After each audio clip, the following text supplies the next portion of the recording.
An economics instructor at the University of British Columbia thinks it's casual racism for fraternity members to be allowed to lay wreaths at the school's Remembrance Day ceremony. Well, we can file away today's story in a handful of different folders in our brains. It fits quite nicely into the folder labeled "Just Send Your Kids to Trade School for the Love of God." But it also finds a comfortable home in 2019 is the year the wokening finally broke Remembrance Day, and it can be cross-referenced in a folder called "How the Heck Did Grapes Lose His Job and This Woke Scold Gets to Keep Hers?" Here's the story as told to us through the lens of CTV News. Economics instructor Maria Adshade took to Twitter to ask UBC President Santa Ono why fraternity members were allowed to lay wreaths at the school's Remembrance Day ceremony. Let me show you what Adshade tweeted when she saw a fraternity daring to lay a wreath in remembrance. Wondering why frat boys are laying wreaths at the Remembrance Day ceremony at UBC. Surely there are other more representative groups on campus to play this role. Representative of whom? Does she know the majority of the casualties in World War I and World War II and every single war were young fraternity-aged men? You couldn't get more representative if you tried, unless your concern isn't honoring the fallen, but rather checking some social justice quota box. And then Adshade followed up with this. Regardless of how any of you feel about me, you should not be supporting this casual racism. Adshade doesn't mean her casual racism and casual misandry, insisting that someone of a different race or sex would be more worthy of honoring Canadian veterans. No, she thinks letting frats honor fallen young men and women is casual racism. You cannot make this stuff up. CTV News reached out to her for comment, and of course Adshade doubled down, saying, "I stand by what I said. UBC prides itself on being an inclusive and diverse campus. That was not reflected today by the student representation at the ceremony today." Oh, I see. She wants inclusion and diversity to be upheld by excluding young men from honoring their own war dead on the basis that they are young men. Okay. Adshade also made herself the victim of mean, sexist frat boys and not her own bigoted public remarks, tweeting this.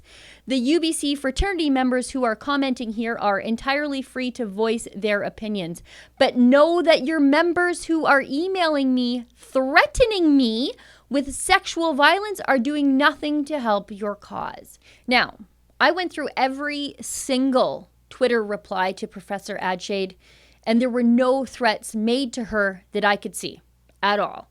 There weren't really even any swears directed at her.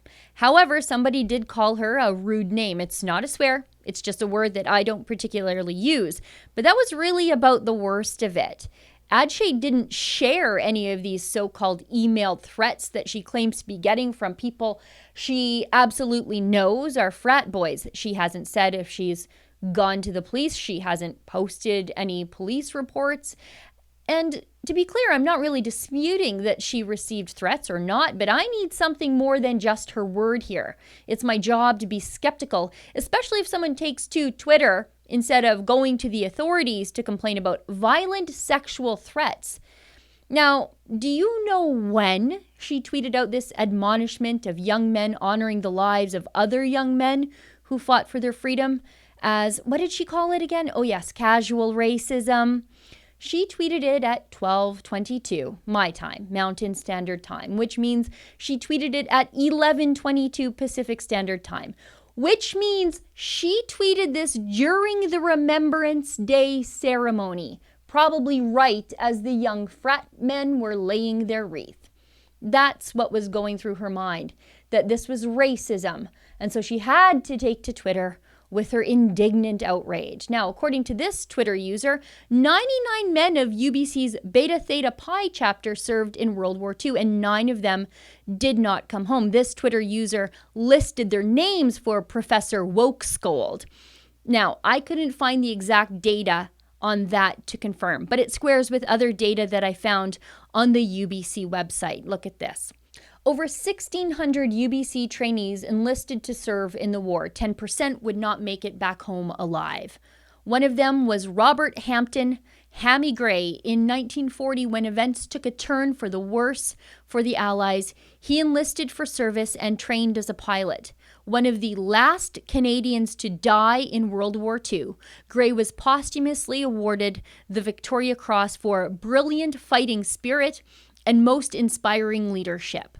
World War II had a profound effect on the university. By war's end, it would find itself undergoing a transformation from a small provincial institution into one of the largest universities in the country, largely as a result of a massive influx of veterans enrolling at UBC.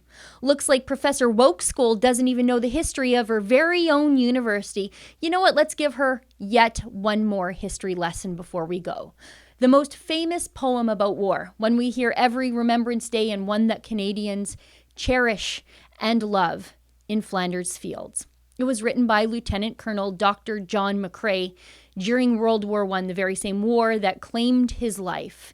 He was a Theta Xi at the University of Toronto. And if Adshade made the rules, McCrae would not be allowed to lay a wreath at UBC. For Rebel News, I'm Sheila Gunn Reid. Lifelong veterans advocate and hockey broadcaster Don Cherry was fired because he wanted everyone to wear a poppy. To see the full story and to sign our petition, go to supportdoncherry.com.